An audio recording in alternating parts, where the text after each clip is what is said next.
So what if your Line 6 Helix could sound even more real than it does today, feel more like your favorite amp, and run your entire show without even having to touch a foot switch? I got to try something yesterday which might just make that a reality. Yesterday, I was lucky enough to get hands-on time with the new Line 6 Helix Stadium in an exclusive Australian-only pre-release demo. In this video, I'm going to share my first impressions of the platform, talk about what's promised in the first release, and let you know why this might be a good upgrade path for a gigging bassist. Hey, I'm Twistie, and if you've been following my channel, then you'll know that I've been using Line 6 Helix gear for a number of years now, and I'm very happy with it. And if you haven't been following my channel, press subscribe and check out some of the videos in the playlist, and then come back, and then you'll know that I use Helix as my platform of choice as a bass player. I am extremely happy with my Line 6 LT in the studio here, and really happy with using the HX Stomp in my live bass rig. So what did I hear at a pre-launch demo of the new Helix Stadium that might have me interested in changing over? Let's have a look. It's mid-August 2025, and a few months ago, Line 6 did a live stream from California to signify the 10-year anniversary of the Line 6 Helix platform and family of products. At this event, they talked about the history of the Helix and the success of the platform that they didn't think would last 10 years. Towards the end of that live session, they then announced the release or the upcoming release of their next generation of amp modeling platform, the Helix Stadium.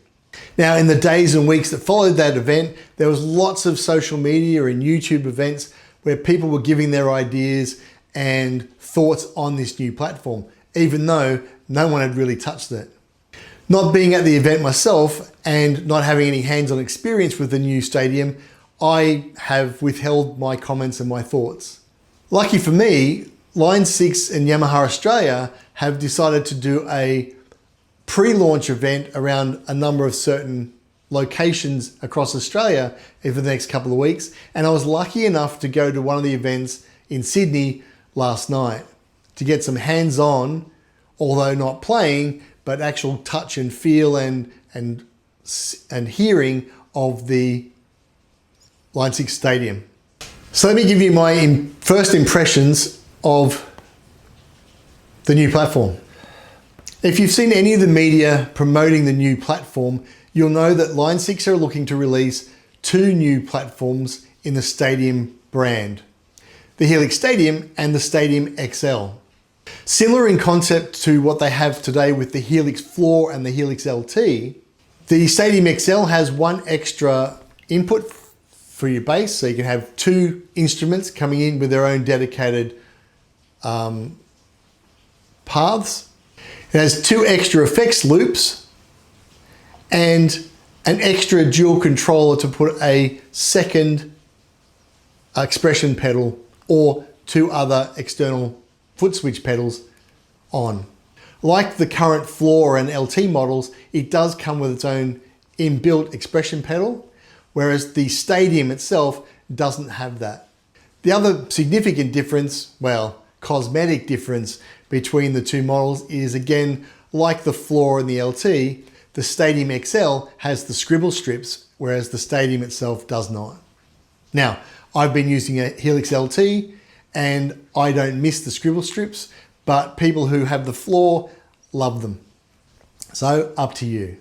So based on the statistics we were given and you can find online, the XL is going to be, or is, about 25% smaller than the current Floor model. And if you're looking at the Stadium, it's about 42% smaller than the Floor. So still smaller than the LT, but bigger than a HX Stomp. Having had a chance to pick it up and touch it, I didn't lick it, they wouldn't let me lick it, but I got to feel it and move some buttons on it. It does feel lighter. Allegedly, it's about half the weight of a Floor, and it did feel relatively light compared to what I remember the floor feeling like. When you're looking at it from a glance, it doesn't look that much different to a floor, but as you get closer to it, it does look a lot more compact, not unusably compact. The foot switches are still reasonably spaced and the screen is larger, but it does look more compact in a good way. Line 6 have said that they're building this as a modular platform. So not only are they changing the hardware, but they're also changing the underlying way the hardware operates. So it's operating systems and firmware updates to make it flexible to make changes. Now, if you've had a Helix like I have for a number of years, you'll know that they've gone through a number of underlying software platform changes in the life of the platform. This new modular approach that they're using for the new Stadium model looks like they're continuing that architectural approach to the building of the platform. It was made fairly clear when they started talking through the hardware features that are going to be made available on the released version. Things like Bluetooth and Wi-Fi enablement, the extra DSP. These things are potentially future-proofing the platform to allow for, and in Line 6's words, potential technology revolutions over the next 10 years plus that this platform would likely be used for.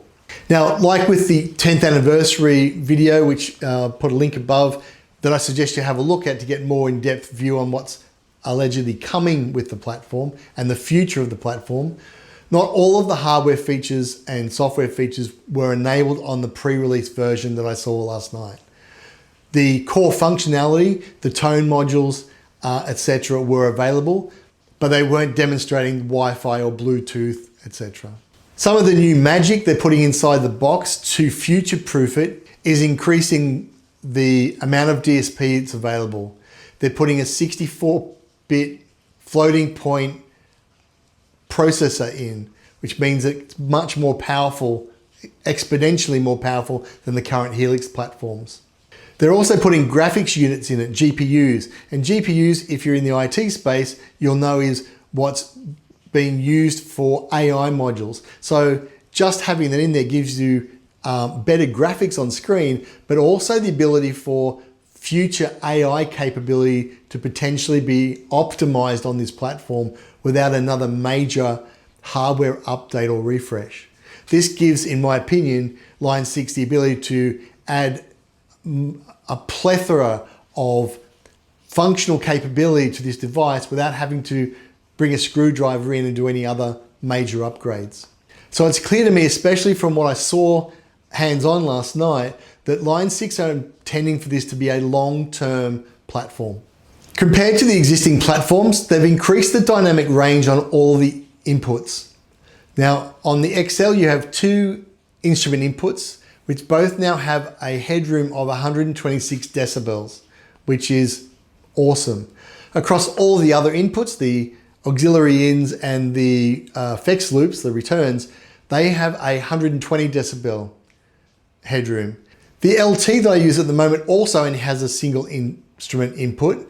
And so with my Attitude with the two outputs, I actually use one of the returns as the second input. And I had confirmation last night that the same will be true for the Stadium. So if you use the Stadium, even though it only has a single instrument input, the returns can be used as inputs. With 120 decibels of headroom is more than sufficient to get a clean sound coming from the second instrument or the second input. They also mentioned that it's capable of dealing with acoustic guitars. So if you're one of those people that plays guitar and you have an acoustic and an electric, you can have both of them plugged in.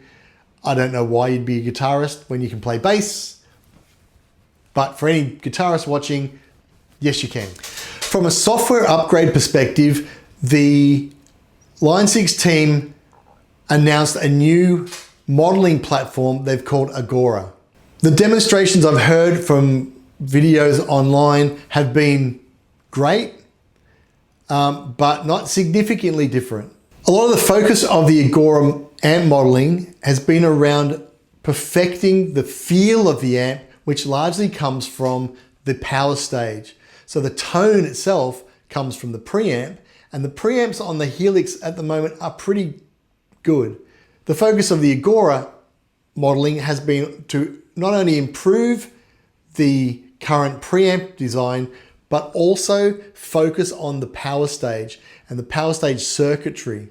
The demo between an Agora amp model and a similar or the same Helix amp with the same settings in the same preset, there was a noticeable difference. Now, if you listen to one and then you came back and listened to the other, you don't necessarily notice a difference, but switching between the two, there was a difference and it was relatively noticeable. Now, if you're currently using a HX and you're using it live, then is it going to be that much of an advantage to go to this now? I don't think so. But in the studio, I can absolutely see the value of the new processing power and the new modeling sounds that are going to come out of this.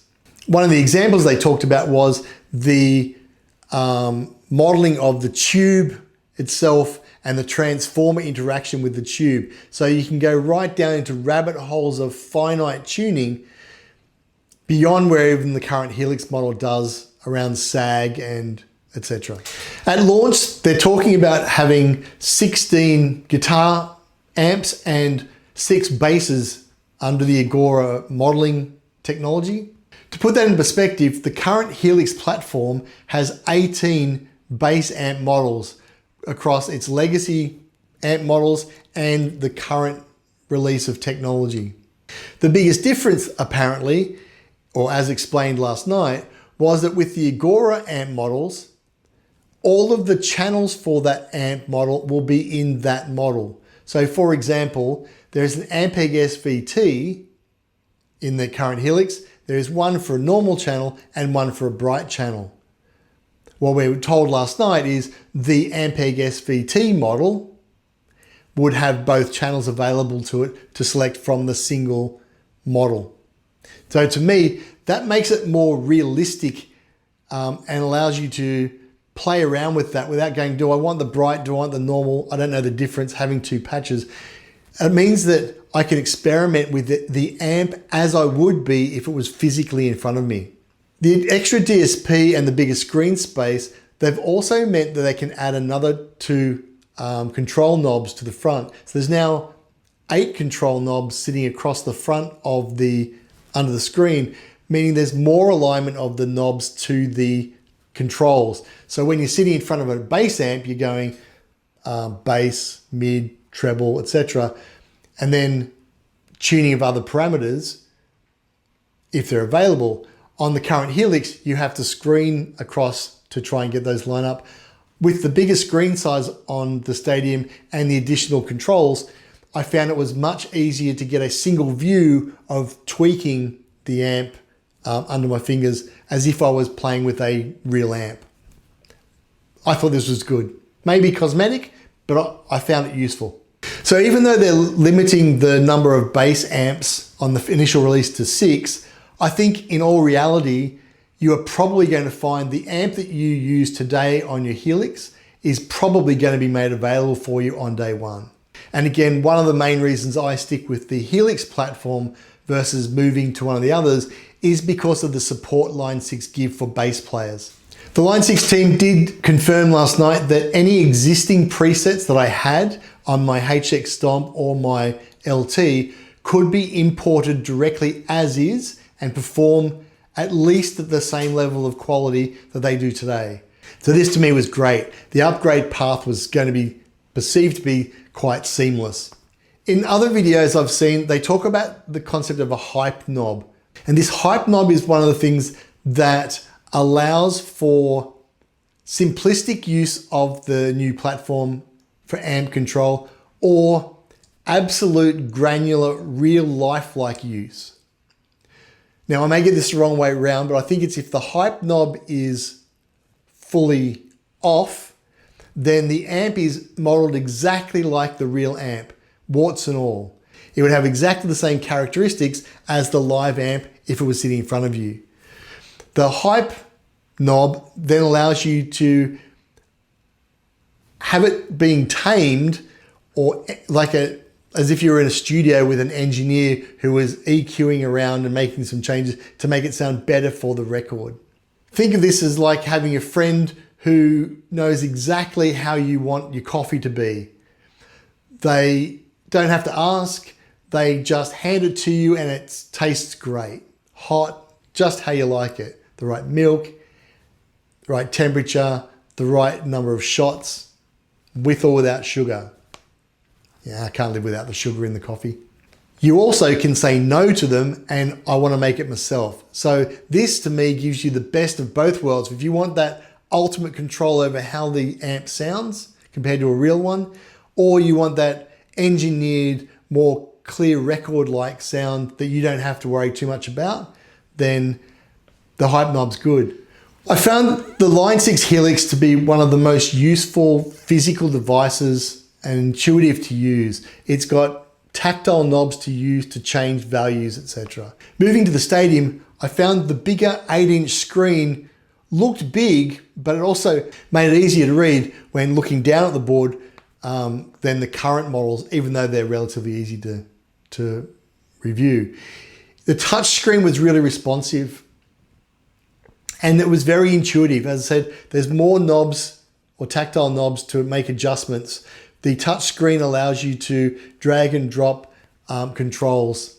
When you look at the EQ setting, there's an EQ, independent EQ setting and global EQ setting for headphones, auxiliary out or 1/4 inch out and XLR out. This is cool. This means that you can effectively set up an in-ear mix for yourself with one set of parameters and not change what's going to the front of house.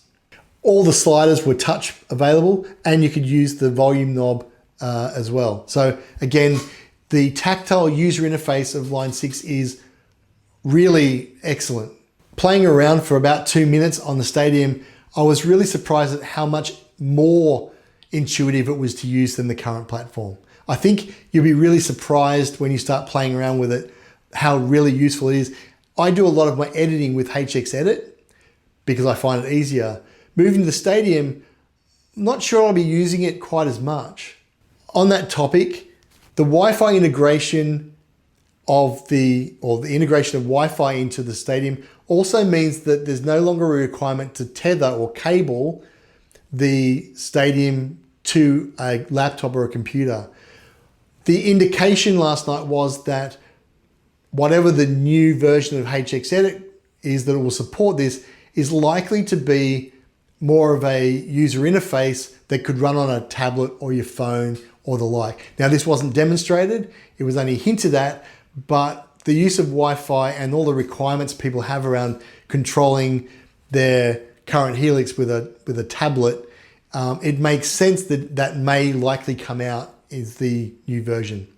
The Wi-Fi also allows over-the-air updates, so no longer required to plug into a computer to get the firmware updates.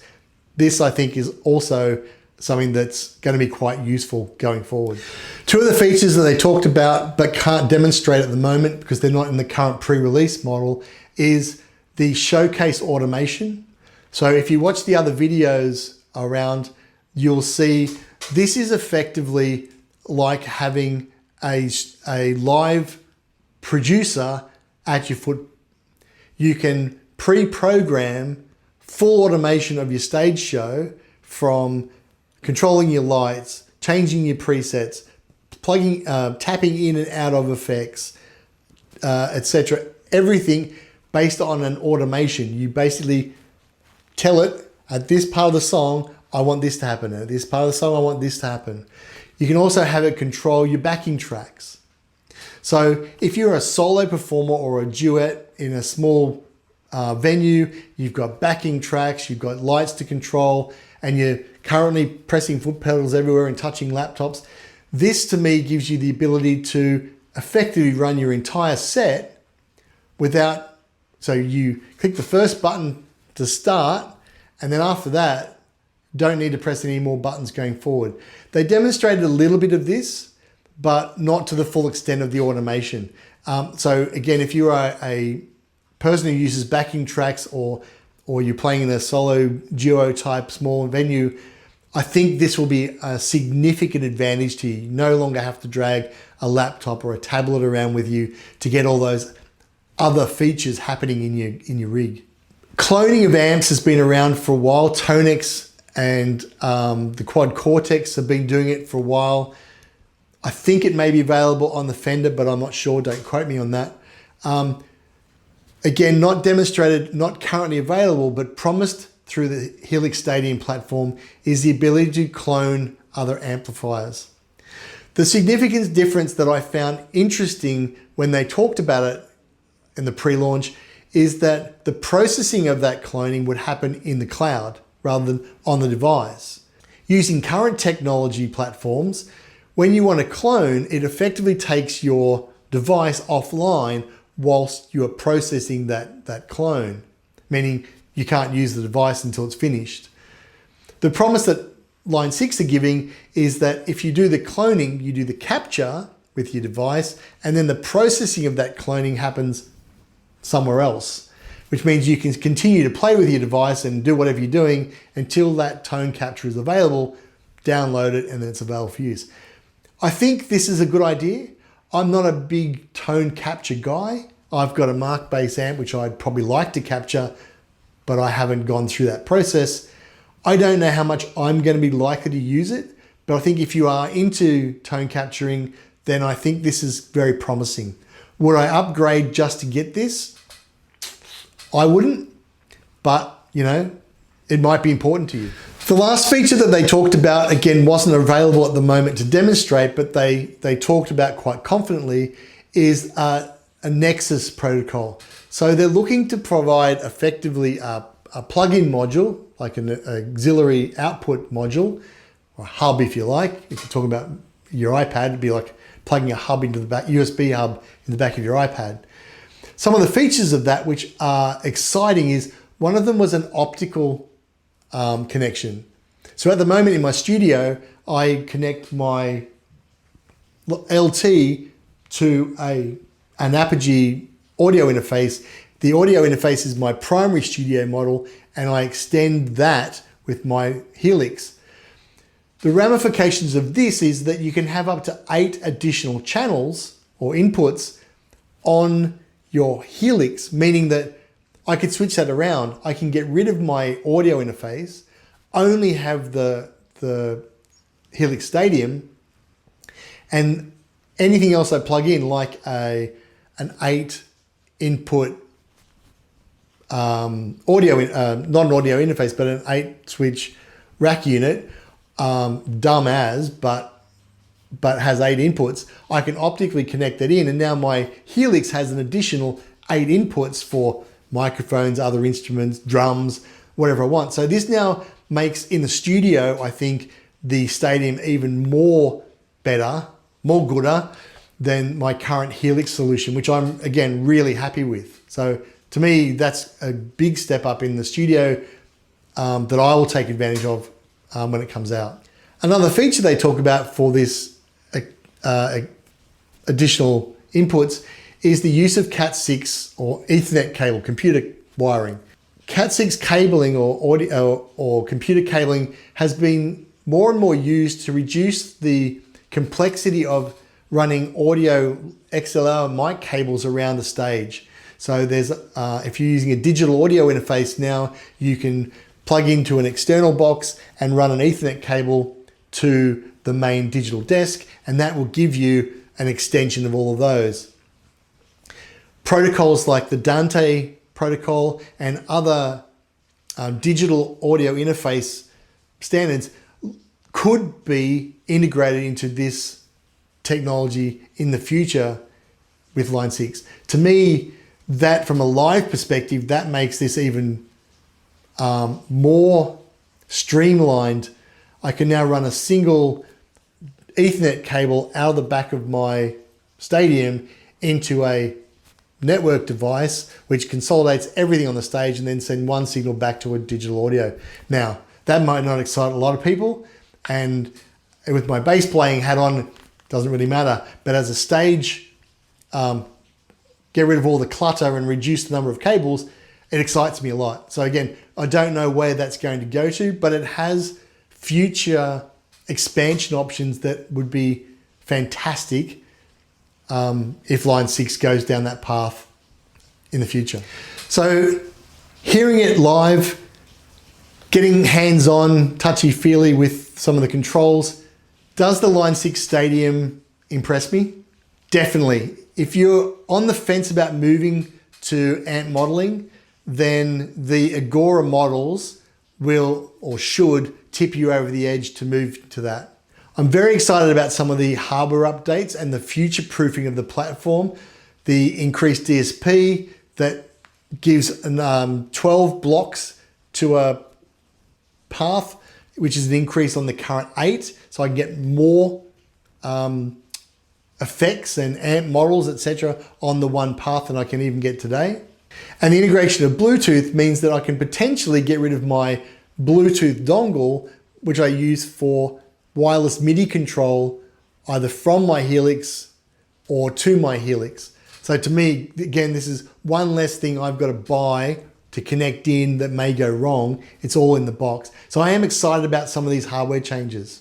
If you already have and are happy with one of the existing Helix platforms, the Floor, the LT, the Stomp, the Stomp XL, etc., do I think there's a burning need to replace these going forward?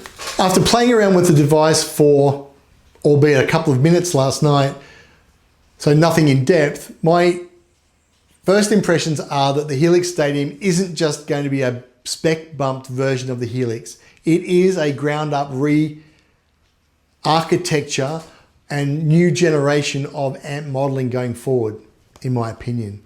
The Stadium will be looks like it will be a big jump in price from the current Helix platforms, which are allegedly going to be price reduced.